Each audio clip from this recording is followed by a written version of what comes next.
जर हवी तुम्हा सुंदर धरा हसरे गगन, ही सृष्टी घालते साद तुम्हा देते स्मरण. जर हवी तुम्हा सुंदर धरा हसरे गगन, ही सृष्टी घालते साद तुम्हा देते स्मरण. ही साद घालती झाडे कामध्ये थांबती वारे, हे पहा संपले पाणी मातीस दुखवले कोणी. ही जीवसृष्टी हा निसर्ग सुंदर मातीची पुण्याई, सांगती उद्याच्या पिढ्या मारे जपा जपा हिरवाई. थांबवू चला हे प्रदूषण, लाभू दे जगा संजीवन. या करू जतन वातावरण, रे चला जपू पर्यावरण. आपले पर्यावरण, आपले पर्यावरण, आपले पर्यावरण, आपले पर्यावरण.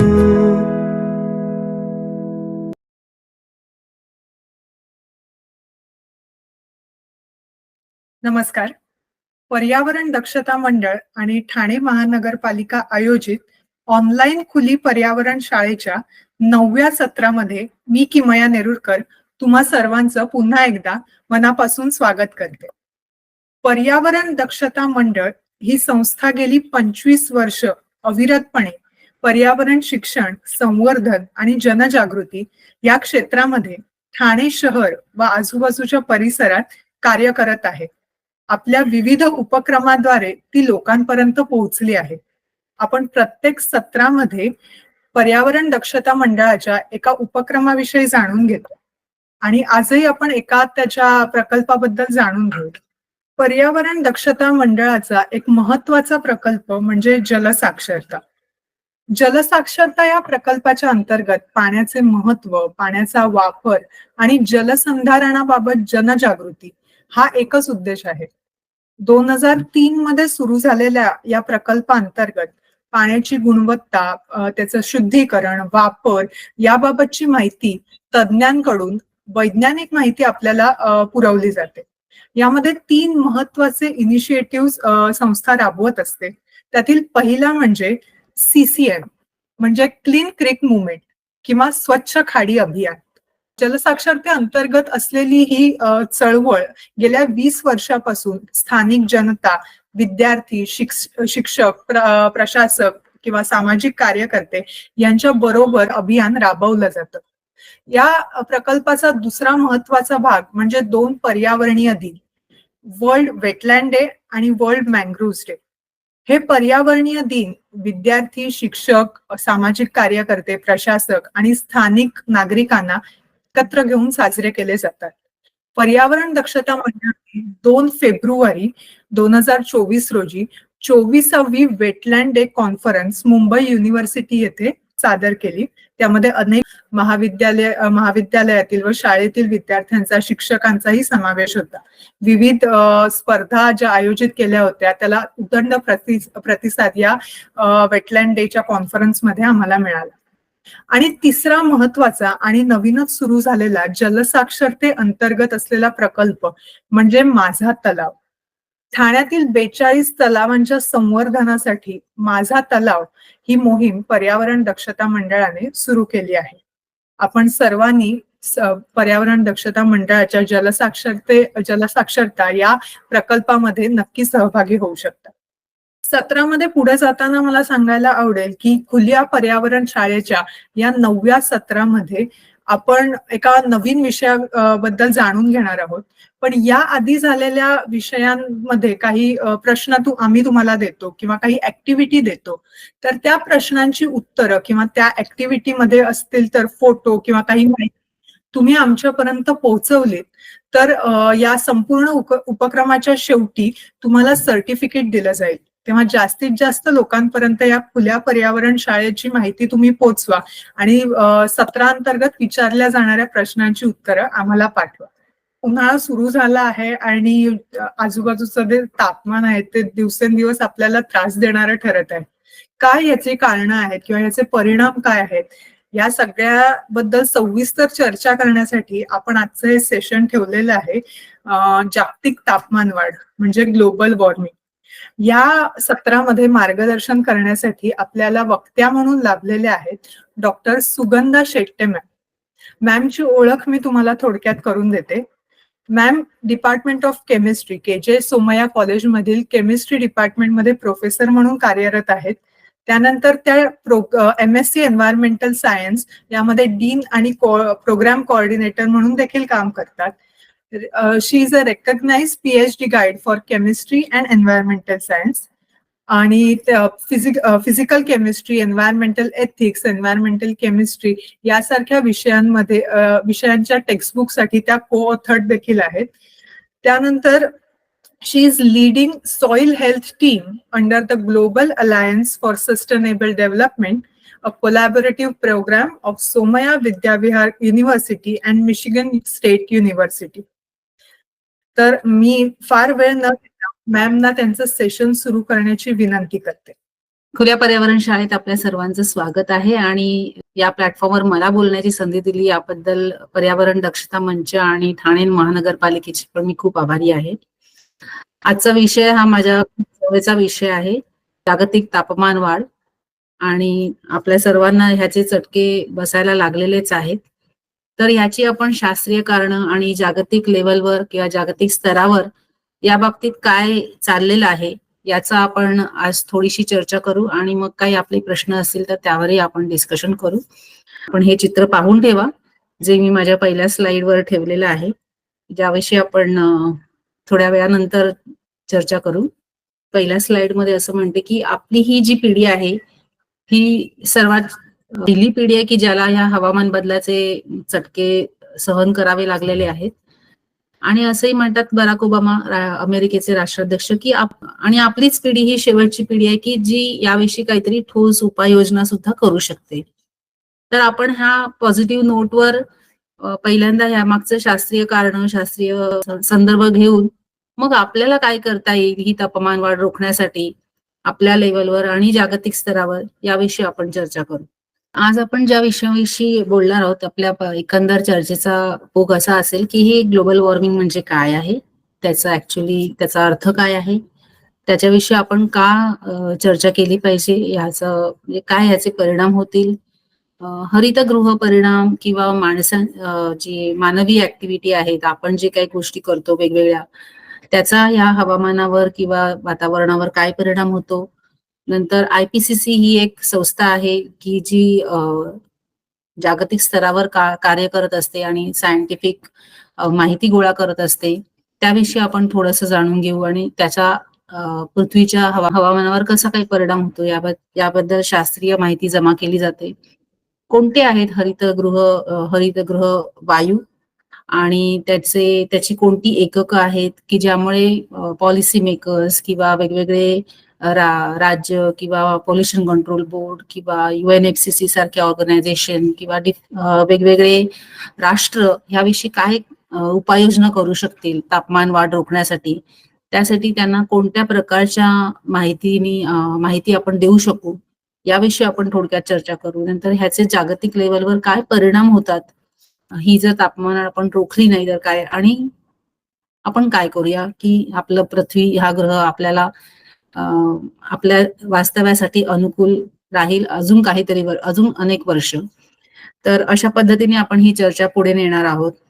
तर सुरुवात करतानाच मी म्हटलं की हा संपूर्ण ब्रह्मांडामध्ये पृथ्वी हा असा एक ग्रह आहे की जिथं मानवी अस्तित्वाच्या खुणा अजून तरी अस्तित्वात आहेत. आणि याचं कारण म्हणजे की ह्या सर्व ब्रह्मांडामध्ये पृथ्वी हा जो ग्रह आहे हा एक छान उबदार ग्रह आहे. याचं कारण की हा ग्रहाभोवती जे वातावरण आहे, वायुमंडलाची वेगवेगळे थर आहेत, त्या थरांमुळे ह्या पृथ्वीचं तापमान नियंत्रित केलं जातं. आपण पाहतोच आहोत ह्या स्लाइडवर की पृथ्वीच्या सभोवती वेगवेगळे थर दिसत आहेत तुम्हाला वेगवेगळ्या अंतरावर पृथ्वीच्या पृष्ठभागापासून 12 किलोमीटर अंतरापर्यंत ज्या काही आपण घडामोडी करत असतो त्यांनी एक वायुमंडल बनलेलं आहे. त्याच्यावरती एक स्ट्रॅटोस्फिअर म्हणून एक थर आहे, ज्यामध्ये एक महत्वाचा वायू असतो ओझोन, आणि तो सूर्यापासून येणारे जे अतिनील किरण आहेत ती शोषून घेऊन पृथ्वीवरती पोहोचण्यापासून रोखत असतो, आणि त्यामुळे आपल्याला कुठल्या प्रकारचे घातक त्वचा विकार म्हणा किंवा कॅन्सरस टिश्यू हे सगळे आपल्याला होत नाहीत. त्यामुळे हे तापमान ही पण जी किरण आहेत ह्यांचं लहान तरंग लांबीचे हे अतिनील किरण पृथ्वीवर येत असतात, आणि त्याच्या वरती जे लेअर, तर ह्या सर्व थरामधून गाळून आपल्यापर्यंत सूर्याची ऊर्जा पोहोचत असते. आणि पृथ्वीचं तापमान रोखण्यासाठी किंवा हा जो एकंदर सजीवांना जी अनुकूल परिस्थिती आपल्या ग्रहावर आहे त्याचं कारण म्हणजे हवेमधले जे वेगवेगळे घटक आहेत. लाईक नायट्रोजन आहे जवळजवळ 78%, ऑक्सिजन जो प्राणवायू आहे 21%, अर्गॉन हा एक इनर्ट वायू आहे 9.93%, आणि कार्बन डायऑक्साईड. तर ह्या सगळ्या चर्चेमध्ये कार्बन डायऑक्साईड हा एक अतिशय मुख्य घटक आहे, ज्याच्याविषयी ही चर्चा ह्याच्या भोवतीच आपली केंद्रित असणार आहे की कार्बन डायऑक्साईडचा ह्याच्यामध्ये कोणता महत्वाचा सहभाग आहे, जागतिक तापमानवाढीमध्ये ह्याचं काय महत्व आहे, आयुष्य आपण प्रमाण कसं काय रोखू शकतो किंवा ते का वाढत आहे आणि ते कशा प्रकारे आपल्याला कमी करता येईल, कुठले कुठले तंत्रज्ञान आपल्याला यासाठी अवलंबिता येतील, हे पण आपण चर्चा करणार आहोत. त्याच्या व्यतिरिक्त अनेक इतर गॅसेस ह्यामध्ये आहे की त्याच्यात वॉटर व्हेपर म्हणजे पाण्याची वाफ आहे जी 1% एवढ्या प्रमाणात असते आणि पूर्ण वातावरणामध्ये अराउंड 0.4% इतकं तिचं प्रमाण आहे. म्हणजे हे आपलं नॉर्मल जे कुठल्याही प्रकारचं जर आपण त्याच्यामध्ये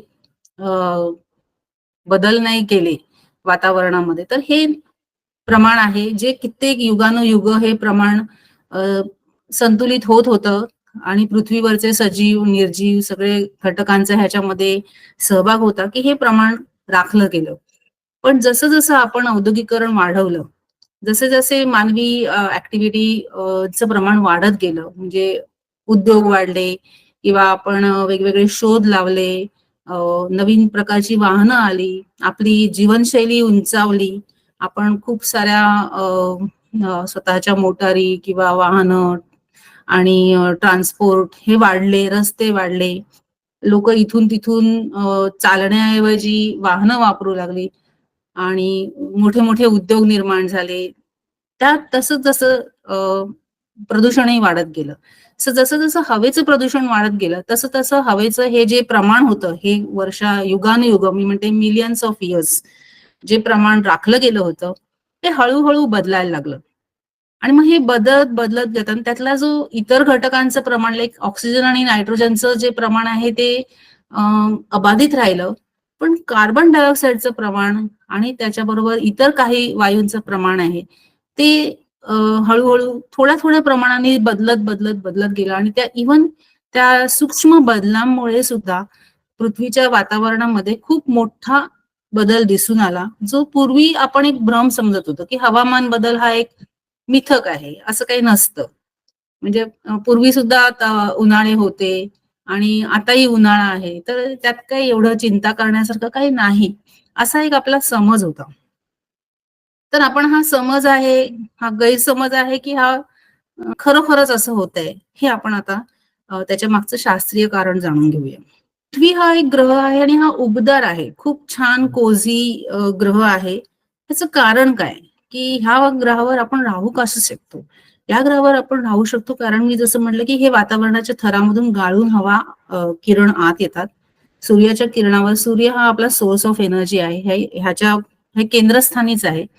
आणि ही जी ऊर्जा पृथ्वीला मिळते त्यामुळेच आपले वेगवेगळे प्रोसेसेस आहेत पृथ्वीवर चालणारे, म्हणजे प्रकाश संश्लेषण क्रिया, पाण्याचं बाष्पीभवन, जलचक्र, कार्बनचं चक्र, नायट्रोजनचं चक्र, फॉस्फरसचं चक्र, जी ही वातावरणाचं कॉम्पोजिशन नियंत्रित करतात, ही सगळी चक्र ह्या सूर्याच्या ऊर्जेवर अवलंबित आहेत. आणि सूर्याची जी ऊर्जा आपल्याला मिळते त्यातले काही किरण म्हणजे हे पृथ्वीचं तापमान नियंत्रित करण्यासाठी हरितगृह परिणाम असं म्हणतात त्याला.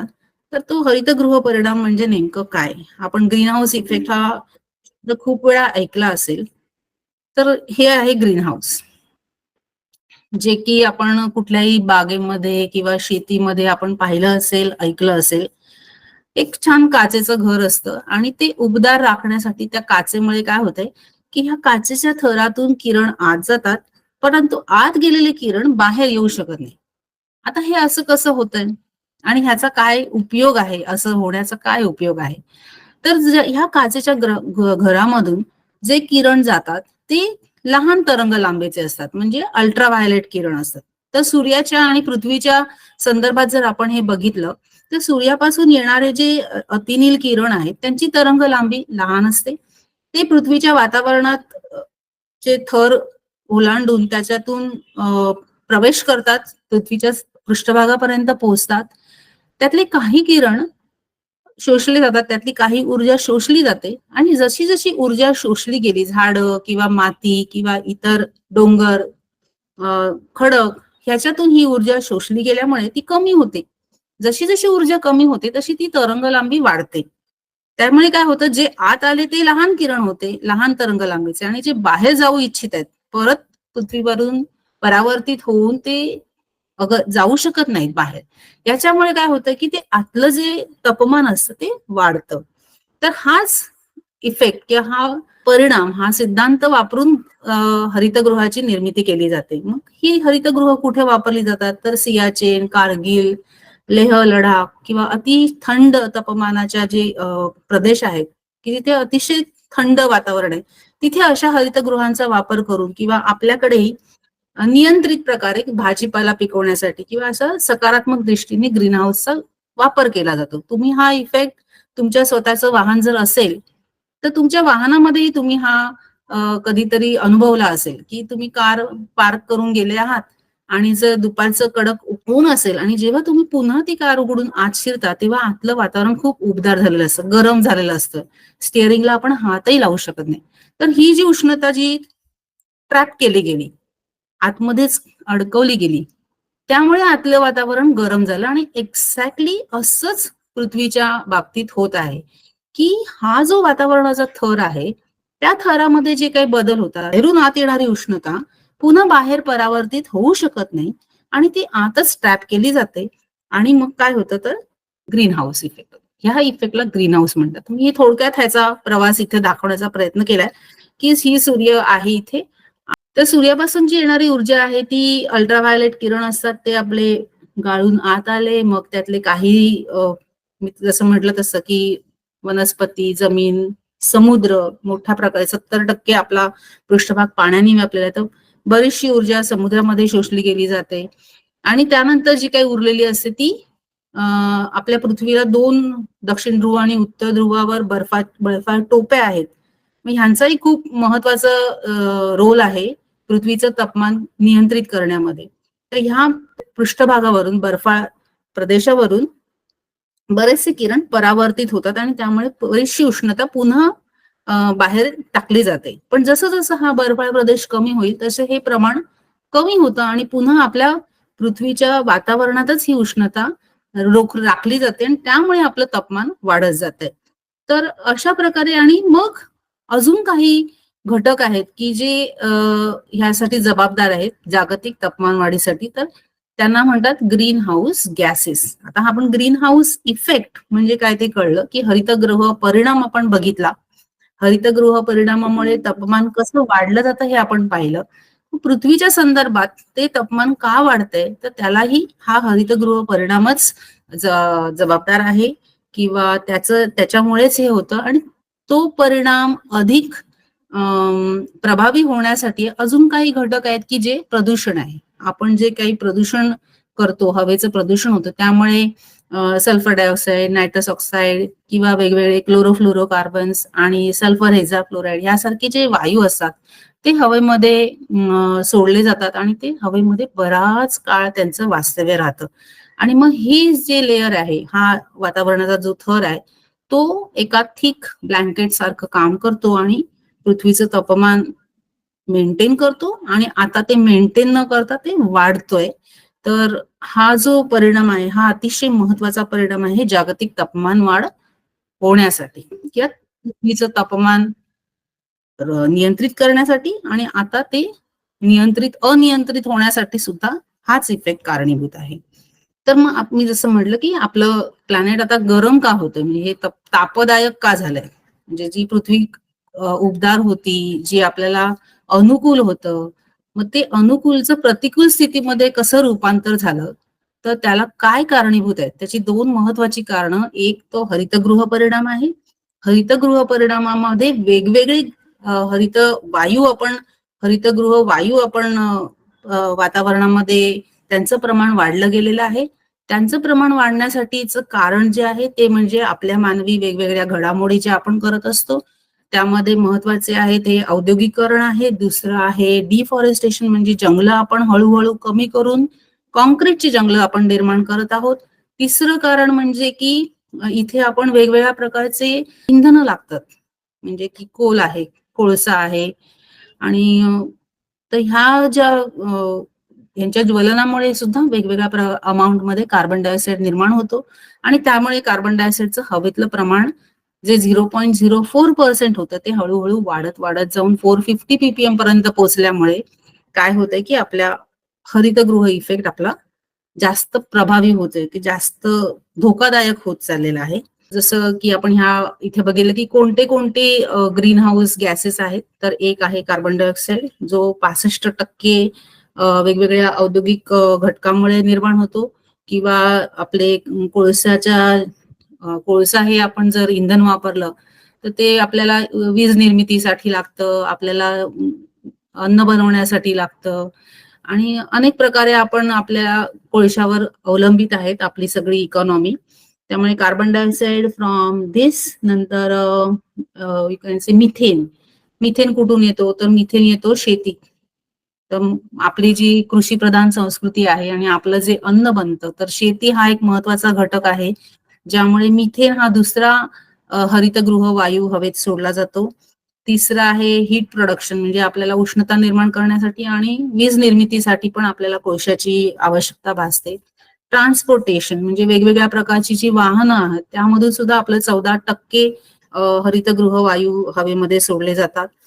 तिसरा किंवा दुसरा एक अनेक घटक आहे की बिल्डिंग्स. तर आता बिल्डिंग्स वरून काय होतं, तर ह्यामुळे आपल्या जमिनीचा जो वापर आहे हा आपण बदललाय. म्हणजे पूर्वी जिथं जंगले होती, जिथं झाडं होती, झाडं वेगवेगळ्या अमाऊंटमध्ये कार्बन डायऑक्साईड शोषून घेत होते, त्याऐवजी जर बिल्डिंग निर्माण झाल्या, कॉन्क्रीटची जंगलं निर्माण झाली, तर ते कार्बन डायऑक्साईडचं शोषून घेण्याचं जे प्रमाण आहे ते कमी झालं आणि त्यामुळे कार्बन डायऑक्साईडचं हवेतलं प्रमाण वाढत गेलं. आणि इतर वेगवेगळे घटक आहेत की ज्यामुळे हरितगृह वायूचं प्रमाण हे हळूहळू बदलत गेलं आणि हवेचं जे कॉम्पोजिशन होतं, आपल्या ज्या हवेचं कॉम्पोजिशन होतं किंवा वातावरणातलं जे कॉम्पोजिशन होतं, ते आपण अगदी अतिसूक्ष्म बदल झालेला आहे. म्हणजे तो असा खूप ढोबळमानाने आपण जर पाहिला तर आपल्याला ते वाटेल की हा काय इतक्याशा बदलामुळे काय फारसं बिघडणार आहे, पण बिघडलं आहे आणि हे तुम्हाला जाणवूही लागलेलं आहे. तर आता जे आपण म्हटलं की आपला रोल काय आहे, म्हणजे ग्लोबल वॉर्मिंग मध्ये, जागतिक तापमान वाढीमध्ये माणसं कसं ते प्रभाव त्यांचा कुठला त्याच्यामध्ये प्रभाव पडत आहे, की मानवी घडामोडींमुळे काय होतं, तर मानवी घडामोडीमुळे carbon dioxide, methane, nitrous oxide,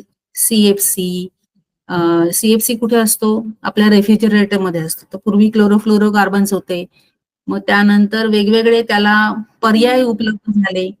ते पर्याय सुद्धा अतिघातक निघाले. आपण बघूच आता दुसऱ्या स्लाइडमध्ये की असे सगळे वायू ह्यांचं प्रमाण बदलत गेलं आणि हवेचं हे जे घटक होते, वातावरणाचं कॉम्पोजिशन चेंज झाल्यामुळे हा इफेक्ट मानवी ऍक्टिव्हिटीमुळेच जास्त धोकादायक झालाय असं आपण म्हणू शकतो. पाहूया की हे कोण आहेत की जे हवेमधल्या हरितगृह वायूंचं प्रमाण वाढवत आहेत जागतिक स्तरावर. तर हा एक सर्वे आहे. ह्याच्यामध्ये आपण बघाल की चीन हा देश 29.2% इतक्या प्रमाणात हरितगृह वायू हवेमध्ये उत्सर्जित करत असतो. त्यानंतर अमेरिका, युनायटेड स्टेट्स आणि त्यानंतर लागतोय आपला नंबर. तिसरा नंबर भारताचा आहे. 7.3% एवढे हरितगृह वायू आपल्यामुळे, आपल्या भारतीय औद्योगिक घटकामुळे किंवा डिफॉरेस्टेशनमुळे, जंगल नष्ट केल्यामुळे, कॉन्क्रिटीकरणामुळे, वेगवेगळ्या तऱ्हेच्या वाहनांच्या वाहतुकीच्या वेगवेगळ्या साधनांमुळे किंवा साधनं इफेक्टिव्ह नसल्या कारणामुळे आपणही तिसऱ्या नंबरवर या सर्वासाठी कारणीभूत आहोत. आणि सगळ्यात कमी तुम्हाला दिसते ब्राझील सारखा देश आहे, रशिया सारखा देश आहे, पण आपला नंबर तिसरा आहे जागतिक तापमान वाढीसाठी कारण म्हणून. आपण हे बघितलं की जागतिक तापमान कसं वाढतं आहे आणि तर हे आपण कसं कम्पेअर करू की कुठला वायू जास्त अपायकारक आहे किंवा कुठल्या वायूमुळे जास्त तापमान वाढीला तो कारणीभूत आहे. तर आपण काय करू शकतो, आपण तो वायूचं प्रमाण, उत्सर्जित होण्याचं प्रमाण थांबवू शकतो किंवा त्या वायूचा उपयोग आपण हळूहळू कमी करू शकतो. म्हणजे हे एक कारण होऊ शकतं की तुम्ही म्हणाल की आपण हे आता कसं थांबवू कसं शकणार, हे तापमान वाढत जर चाललंय तर आपण ते थांबवायचं कसं. तर ह्या जागतिक स्तरावर प्रत्येक देशाला त्याचं तुलना करण्यासाठी काहीतरी एक युनिट पाहिजे, एकक पाहिजे. जसं की आपण धान्यासाठी एक एकक आहे, 1 किलोग्रॅम, 2 किलोग्रॅम, किंवा पाण्यासाठी किंवा द्रव पदार्थांसाठी आपण लिटर हे एकक वापरतो. तसं आपले ह्या एमिशनसाठी किंवा जे उत्सर्जन आहेत, वेगवेगळ्या हरितगृह वायूंचं जे उत्सर्जन आहे त्याला प्रमाणीकरण करण्यासाठी एक एकक वापरलं जातं आणि ते कार्बन डायऑक्साईडच्या तुलनेमध्ये मोजलं जातं. तर इथे कार्बन डायऑक्साईड हे एक संदर्भ आहे की कार्बन डायऑक्साईड, समजा की 1 किलो कार्बन डायऑक्साईड 100 वर्ष हवेमध्ये राहिला तर तो किती अल्ट्राव्हायलेट किरण अब्झॉर्ब करेल किंवा इन्फ्रारेड किरण तो अब्झॉर्ब करेल. आता तो अल्ट्राव्हायलेट किरण अब्झॉर्ब नाही करणार, कारण अल्ट्राव्हायलेट किरण हवेच्या थरातून गाळून येतील, त्यांची तरंग लांबी वाढते आणि ते इन्फ्रारेड किंवा अवरक्त, त्यांची तरंग लांबी वाढल्यामुळे त्यांचं उष्णतेत रूपांतर होतं आणि जे वायू ही उष्णता शोषून घेऊ शकतात त्यामुळे ती आपलं पृथ्वी उबदार राहत होती. आता कार्बन डायऑक्साईड हवेमध्ये 0.04% इतका होता आणि त्याने जी अब्झॉर्ब केलेली उष्णता आहे ती आपल्या पृथ्वीचं तापमान राखण्यासाठी होतं, त्याचं जे प्रमाण होतं ते अतिशय योग्य प्रमाणात होता. आता जसं आपण वेगवेगळ्या प्रकारे कार्बन डायऑक्साईडचं उत्सर्जन वाढवलंय त्यामुळे काय झालं आहे की ही जी क्षमता आहे, जागतिक तापमान वाढ होण्याची जी क्षमता आहे ती आपण कशी मोजू शकतो. एक तर त्या वायूची इन्फ्रारेड किरण ऍब्सॉर्ब करण्याची क्षमता आणि दुसरं तो गॅस किंवा तो वायू वातावरणामध्ये किती वेळ राहू शकतो. म्हणजे तो राहतो म्हणजे आयदर तो डिग्रेड होईल, त्याचं दुसऱ्या घटकामध्ये रूपांतर होईल, किंवा तो आहे तसाच राहील. CO2 कार्बन डायऑक्साईड हा CO2 ह्या रूपातच जर राहिला तो मॉलिक्यूल 100 वर्ष, तो की त्याचं लाईफ टाइम काय आहे 200 वर्ष. एकदा एक कार्बन डायऑक्साईडचा रेणू जर हवेत गेला तर तो 200 वर्ष हवेमध्ये राहतो आणि 200 वर्ष तो इन्फ्रारेड किरण तो शोषून घेत राहील. आणि तर ही जी क्षमता आहे कार्बन डायऑक्साईडची त्याला म्हणायचं कार्बन डायऑक्साईड इक्विव्हॅलंट. हे एक युनिट आहे. तर 1 किलोग्रॅम किंवा 1 टन किंवा 1 मेगाटन जे कुठलं असेल इतका कार्बन डायऑक्साईड 100 वर्ष हवेत राहिल्यावर जितकी उष्णता शोषून घेऊ शकतो ती त्याची क्षमता, ग्लोबल वॉर्मिंग पोटेन्शियल. करेक्ट. मग ही ग्लोबल वॉर्मिंग पोटेन्शियल आपण एकदा समजून घेतली तर हे त्याचं एकक आहे. मग ह्या प्रमाणात कार्बन डायऑक्साईडच्या तुलनेत इतर वायू किती प्रमाणात ही उष्णता शोषून घेतात ते त्यांची ग्लोबल वॉर्मिंग पोटेन्शियल किंवा जागतिक तापमान वाढ करण्याची क्षमता असं त्याला म्हटलं जातं. ह्या क्षमतेमुळे काय होईल, या एककामुळे आपल्याला एकमेकांची तुलना करता येईल की मिथेन वायू जास्त घातक आहे की नायट्रस ऑक्साईड जास्त घातक आहे की सल्फर डायऑक्साईड जास्त घातक आहे. हे कळण्यासाठी आपल्याला हे प्रमाणीकरण आवश्यक आहे. मग आता इथे उदाहरणार्थ असं दाखवू शकतो आपण की मिथेन काय करतो. मिथेन हा कुठून निर्माण होतो, शेतीसारख्या उद्योगातून. तर आपण जी भात शेती करतो त्यातून मोठ्या प्रमाणात मिथेनचं प्रोडक्शन होतं, किंवा जिथं कुजतो, कचरा कुजतो तिथून मिथेन निर्माण होतो. तर वेस्ट मॅनेजमेंटच्या प्रॅक्टिसेस जर बरोबर नसेल तर मिथेनचं प्रमाण वाढेल. मग हा मिथेन वायू जवळजवळ 25% जास्त प्रमाणात घातक आहे कार्बन डायऑक्साईड पेक्षा. म्हणजे त्याची जी ग्लोबल वॉर्मिंग क्षमता आहे ती 25 पटीने जास्त आहे. म्हणजे एक कार्बन डायऑक्साईडचा मॉलिक्यूल जितकी उष्णता शोषून घेईल त्याच्यापेक्षा 25 पटीने जास्त उष्णता एक मिथेनचा मॉलिक्यूल घेईल. तर मिथेन मॉलिक्यूल घातक आहे की कार्बन डायऑक्साईडचा मॉलिक्यूल घातक आहे? नक्कीच मिथेन. म्हणजे मिथेनची उष्णता शोषून घेण्याची क्षमता खूप जास्त आहे, आणि तो जितकी उष्णता शोषून घेईल आणि जितका वेळ तो हवेत राहील तितकी त्याची घातकता जास्त आहे, तितकी त्याची जागतिक तापमान वाढ होण्याची क्षमता जास्त आहे. मग असे कुठले वायू आपण हवेमध्ये सोडतो की ज्यामुळे हे जागतिक तापमान वाढ होत राहते? आता इथे एक उदाहरणार्थ असं दिसतंय की हा एक छोटासा चार्ट आहे. हे कार्बन डायऑक्साईडचं आपण दिसलंय प्रमाण 415 ppm. हे एक त्याचं कॉन्सन्ट्रेशन, म्हणजे त्याचं जे हवेतलं प्रमाण आहे. हा 200 वर्ष अबाधित राहतो. CO2 ह्या स्वरूपातच तो राहतो. त्याचं CO किंवा CO3 असं काही होत नाही, आणि CO2 अशाच प्रमाणात राहतो. तो जर 20 वर्ष राहिला, 100 वर्ष राहिला आणि 500 वर्ष राहिला तर त्याचं आपण घेतलंय युनिट 1. आणि मिथेन जर घेतला त्या प्रमाणात, मिथेनचं लाईफ टाइम आहे हवेत राहण्याचा तो फक्त 12 वर्ष, म्हणजे कमी आहे as compared to carbon dioxide. पण तो जर 20 वर्ष राहिला तर त्याची ग्लोबल वॉर्मिंग पोटेन्शियल 72 आहे, आणि तो जर 100 वर्ष राहिला तर त्याची ग्लोबल वॉर्मिंग 25 पटीने होईल. म्हणजे जर 20 वर्षामध्ये तो 72 पटीने घातक होईल, पण 100 वर्ष राहिला तर 25 पटीने घातक होईल, आणि जसा तो अजून राहत जाईल तसं 7.6 आणि असं असं.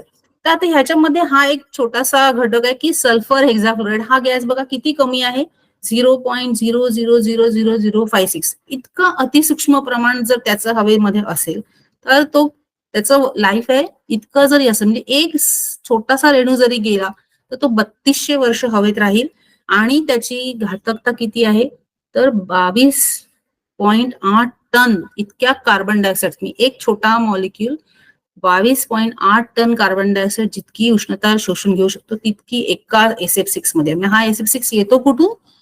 आपले शूज. पूर्वी नायकेचे शूज आपण जे एअर शूज घेतो त्याच्यामध्ये जी एअर प्रेशर राखण्यासाठी जो गॅस भरला जातो तो SF6 होता. आता नायकेने काय केलं, त्यांनी त्यांची जबाबदारी स्वीकारली की ह्या गॅसमुळे जर इतकं घातकता होत असेल तर त्यांनी तो गॅस हळूहळू काढून टाकला, आणि आता ते सल्फर हेक्साफ्लोराइड ऐवजी दुसरा गॅस भरतामध्ये त्याच्यामध्ये नायट्रोजन भरतात, की ज्यामुळे हे त्यांचं ते जबाबदार त्यांनी घेतलेली आहे. कॉर्पोरेट सोशल रिस्पॉन्सिबिलिटी म्हणा, किंवा त्यांची जबाबदारी की आपण कसं ह्याला सोल्युशन फाइंड आउट करू. दुसरा SF6 कुठे वापरला जातो तर ज्या गॅस काचा असतात आपल्या खिडक्या त्याच्यामध्ये नॉइज प्रूफ, म्हणजे ध्वनिरोधक ज्या काचा असतात त्याच्यामधल्या 2 काचांच्या मध्ये अर्गॉन आणि SF6 ह्याचं मिश्रण भरलं जायचं की ज्यामुळे ध्वनिरोधकता वाढते. मग तिथूनही तो गॅस काढून आता तिथे दुसरा गॅस भरला जातो. परंतु हे इतकी त्याची घातकता असेल, हा एक सिंपल रेणू 3200 वर्ष ही उष्णता शोषून धरू शकतो. त्यामुळे आपल्याला ह्याच्या विधी काहीतरी उपाययोजना केली पाहिजे. आता हे सगळं आपल्याला कसं कळलं तर हे जागतिक स्तरावर ही IPCC नावाची जी संस्था आहे जी सर्व राष्ट्रांनी मिळून ठरवलेल्या त्या सर्व राष्ट्रांमधले शास्त्रज्ञ आहेत तो हा अभ्यास करत आहेत, आणि हे शास्त्रज्ञ आणि प्युअरली सायन्स बेस्ड असा अभ्यास आहे की जी निरीक्षणं आहेत प्रत्येक देशोदेशी. किती देश? 196 देश त्यांच्या देशातलं वायूंचं उत्सर्जन, वायूंचं प्रमाण ह्याचा अभ्यास करून हा रिपोर्ट दर 6 वर्षांनी UNFCCC ला सादर करतात. यामुळे त्या प्रत्येक देशाला त्यांचे धोरणं ठरवता येतात की आपण कोणत्या प्रकारे सुधारणा करून हरितवायूंचं हवेतील प्रमाण कसं आपण कमी करू शकतो, आणि हवामान बदल आणि त्याचे जे दुष्परिणाम आहेत ह्याचे आपण तीव्रता आपण कशी काय कमी करू शकतो ह्याच्याविषयी जी प्लॅनिंग असतं, ह्याच्याविषयी जे प्रकारचे उपाययोजना असतात त्या योजल्या जातात. आणि ह्याच्यामध्ये कुठल्याही प्रकारे पॉलिटिकली मोटिवेटेड हा प्रोसेस नसतो. हा पूर्ण रिपोर्ट हा शास्त्रीय निरीक्षणांवर आधारितच असतो आणि तो त्यामुळे त्याची क्रेडिबिलिटी म्हणा किंवा त्याचं रिलायबिलिटी ही जागतिक स्तरावर मानली गेलेली आहे आणि वेगवेगळ्या देशोदेशी ह्यांचा रिपोर्ट हा प्रमाण मानला जातो. आणि ह्या सर्व अभ्यासातून असं निष्कर्ष निघालेला आहे सर्वात शेवटी की जागतिक तापमान वाढीसाठी इतर कोणत्याही घटकापेक्षा, इतर कोणत्याही वायूपेक्षा आपण जे काही करत असतो, मानवी जो काही प्रभाव आहे, हाच मूळ कारण आहे जागतिक तापमान वाढीचं. म्हणजे निसर्गातलं इतर कुठलाही घटक ह्याला किंवा नैसर्गिक आपत्ती, भूकंप म्हणा किंवा ज्वालामुखी, ह्या सगळ्याही पेक्षा घातक आहेत मानवी औद्योगिकरण आणि मानवी लुडबुड यू कॅन से आपण जी करतो वातावरणामधल्या प्रमाणासाठी. तर त्यामुळे काय झालेलं आहे तर जागतिक तापमान हे 0.8 to 1.2 डिग्री सेल्सिअस इतकं वाढलेलं आहे गेल्या आधीच्या म्हणजे बिफोर औद्योगिकरणापेक्षा. म्हणजे पूर्वी जे औद्योगिकरण नव्हतं आणि आता औद्योगिकरणानंतर. आता आपण हे बघितलं थोडक्यात तर भारतासारख्या देशात ह्याचे काय परिणाम होतात, तापमान वाढ झालं म्हणून काय होतंय, एखादा वायूचा एक मॉलिक्यूल 3200 वर्ष राहिला म्हणून काय होतंय. तर आपण फक्त भारताचा विचार केला आणि हा 2023चा म्हणजे गेल्या वर्षीचा डेटा आहे. गेल्या वर्षीच्या 334 मधल्या 296 दिवस भारतामधल्या वेगवेगळ्या प्रांतामध्ये वेगवेगळ्या प्रकारच्या नैसर्गिक आणि मानवनिर्मित आपत्तींना आपल्याला सामोरं जावं लागलं. त्यामध्ये पूर होते, खूप ढगफुटी होती, त्यामध्ये दुष्काळ होते, गारपीट होती, भूस्खलन होतं, नंतर विजेच्या धक्क्याने अनेक लोक मेले, वादळं झाली, उष्माघाताने काही माणसं मेली, शेतीचं नुकसान झालं, अनेक माणसं मृत्युमुखी पडले, पशु पक्ष्यांनाही मृत्यूचा सामना करावा लागला, कितीतरी घरांची, बिल्डिंगची, इमारतींची पण पडझड झाली. ह्या सर्वांसाठी कारणीभूत म्हणजे इतक्या सगळ्या घटना फक्त भारतातल्या मी म्हणतेय त्या तुम्हाला ह्या इथं थोडक्यात दिसतील. आणि हा डाऊन टू अर्थ ह्या मासिकाचा अतिशय यू कॅन से की विश्वसनीय असा हा अहवाल आहे की ज्यांनी तो इंडियन मेट्रोलॉजिकल डिपार्टमेंटच्या माहितीवर आधारित हा अहवाल बनवलेला आहे. आणि हे त्याचे घातक परिणाम आहेत की आपल्याला 0.8 किंवा 1.2 डिग्रीनी तापमान वाढल्यामुळे काय होतं तर हे भारतीय स्तरावर आपण बघू शकतो. जागतिक स्तरावर तुम्ही बघाल तर इतक्या million hectare 93 million hectares of जंगल नष्ट झालेली आहेत. त्या जंगल नष्टमुळे त्यांचे अधिवास नष्ट झाले आहेत, बऱ्याचशा प्राण्यांचे, पक्ष्यांचे, आणि ती एकंदर फूड चेन किंवा जे जीवनचक्र होतं ती पण त्यांची डिस्टर्ब झालेली आहेत. आता मग आपण भारतीय स्तरावर बघितलं, जागतिक स्तरावर बघितलं तर 2023 मध्ये जवळजवळ 333 मिलियन पीपल म्हणजे इतक्या लोकांना अन्न सुरक्षेचा प्रॉब्लेम आहे. म्हणजे पुरेसं अन्नही मिळू शकलेलं नाहीये कारण की त्यांची शेतं वाहून गेली असतील, पिकं वाहून गेली असतील किंवा जळून गेली असतील किंवा पूर आले असतील, दुष्काळ झाले असेल. नंतर 65% लोकांना दुष्काळाचा सामना करावा लागले, ज्यामुळे अन्नधान्य आणि पशुपक्षी यांना जवळजवळ 60 देशांमध्ये ही सगळी हा डेटा आहे की 65% लोकांना दुष्काळाचा सामना करावा लागलेला आहे. त्यानंतर ह्या सर्व पूर आणि दुष्काळी परिस्थितीमुळे लोक एका ठिकाणाहून दुसरीकडे स्थलांतरित होतात, त्यामुळे त्यांचं डिस्प्लेसमेंट होते, लोकांना आपल्या उदरनिर्वाहासाठी दुसरीकडे जावं लागतं. तर अशा प्रकारचे हे काही शॉकच आहेत. म्हणजे त्यांची जीवनशैली पूर्णपणे बदलावी लागते त्यांना. कारण काय होतं, सी लेवल राईज म्हणजे आपल्या समुद्राची पातळी वाढत आहे, त्याच्यामुळे पूरस्थिती निर्माण होते, त्याच्यामुळे दुष्काळ येतात किंवा चक्रीवादळ येतात, उष्माघात होतो. तर अशा प्रकारे अनेक लोकांना अनेक प्रकारे ह्या तापमान वाढीची झळ सोसावी लागलेली आहे. आणि असं म्हटलं जातं की आता हे वणवे आहेत, वणवे ही पण एक मोठी समस्या आहे.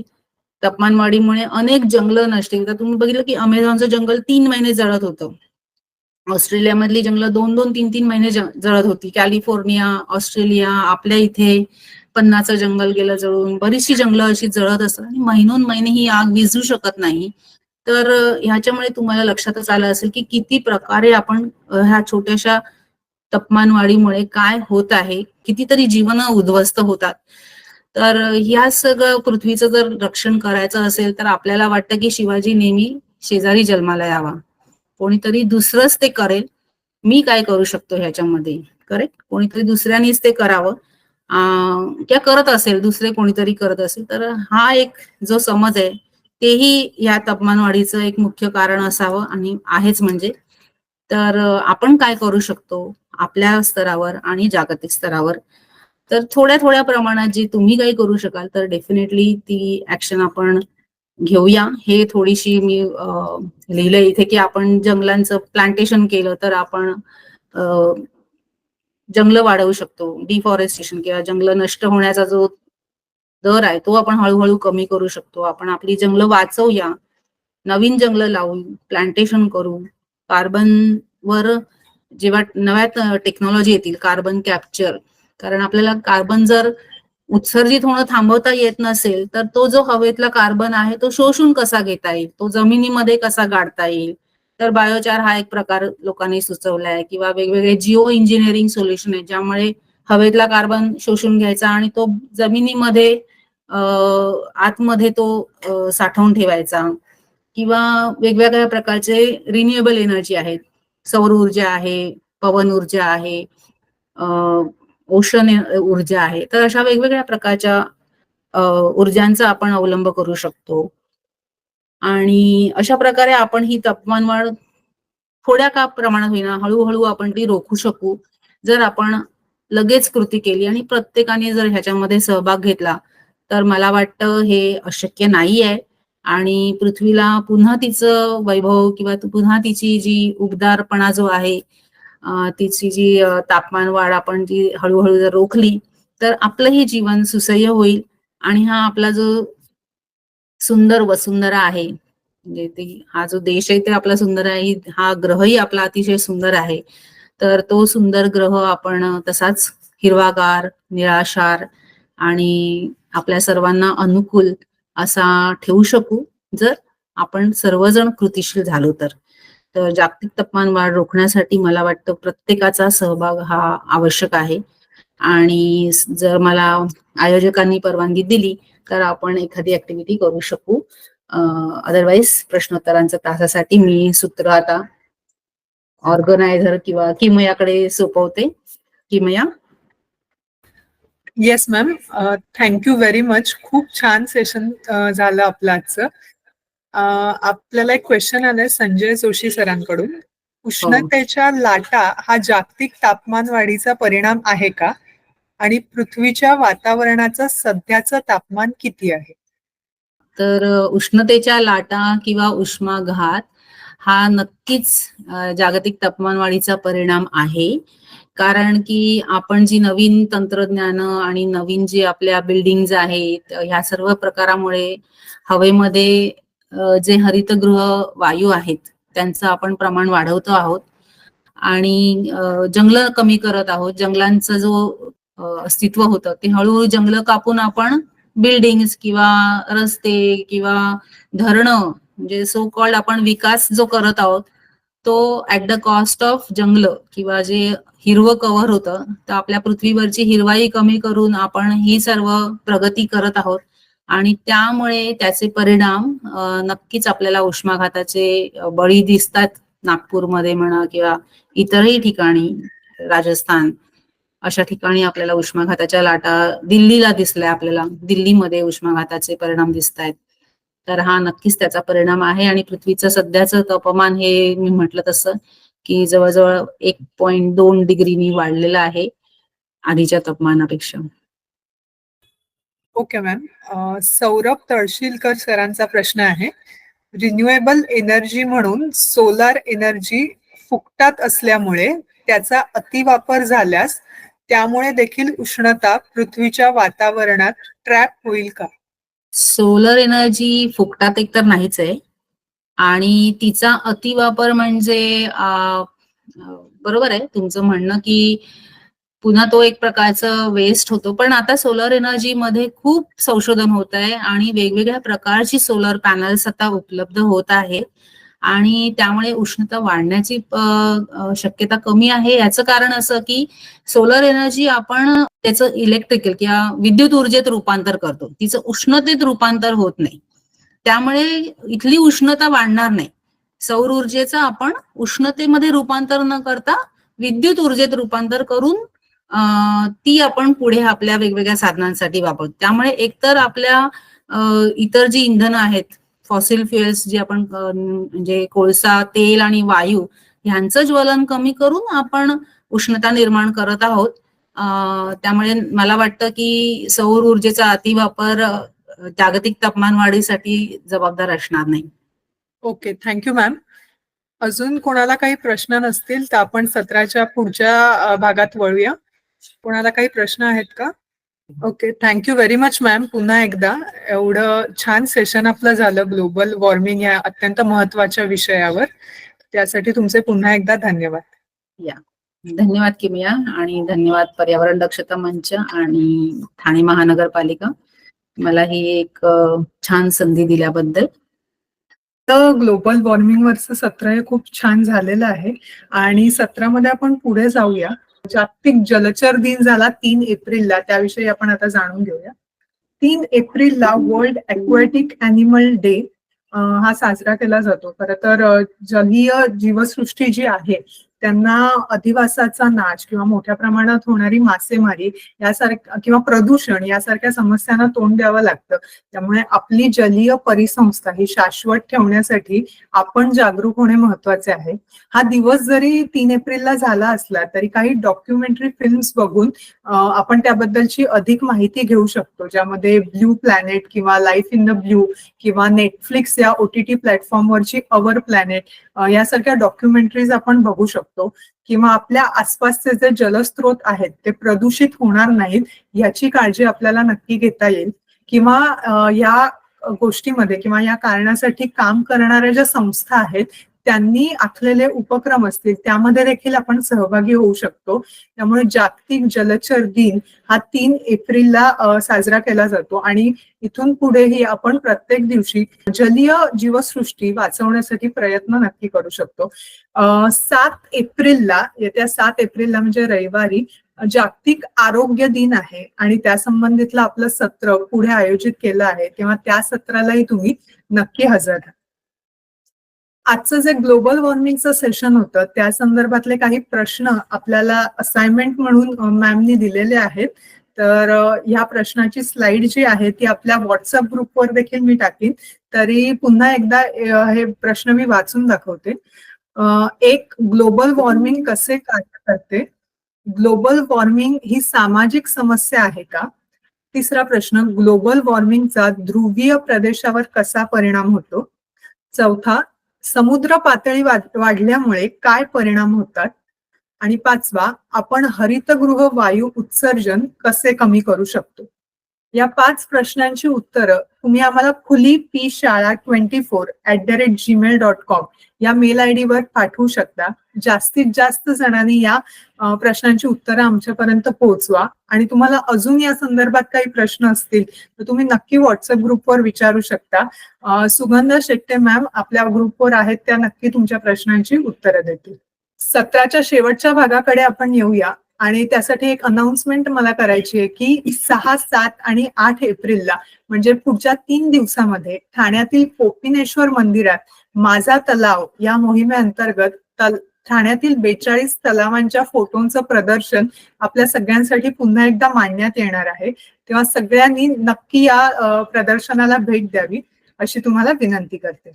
आपली 12 एप्रिल, 19 एप्रिल आणि 26 एप्रिल या तारखांना पुढची 3 सेशन आहेत जी अनुक्रमे क्लायमेट चेंज, अर्थ डे आणि हेल्थ अँड एन्व्हायरमेंट या विषयांवर होतील. तेव्हा तुम्ही याच संख्येने आणि आपल्या मित्रमैत्रिणींना, नातेवाईकांना या खुल्या पर्यावरण शाळेची माहिती देऊन जास्तीत जास्त या उपक्रमाचा लाभ घ्यावा अशी तुम्हा सर्वांना विनंती. आपण पुढच्या शुक्रवारी म्हणजे 12 एप्रिलला गुगल मीट याच प्लॅटफॉर्मवर भेटूया आणि क्लायमेट चेंज या विषयाबद्दल अधिक माहिती जाणून घेऊया. आज पार्टिसिपेंट्स तुम्ही जे सगळे आलात त्या सर्वांचे आणि डॉक्टर सुगंधा शेट्टे मॅमचे पुन्हा एकदा मी आभार मानते आणि आपण पुढच्या शुक्रवारी भेटूया. धन्यवाद.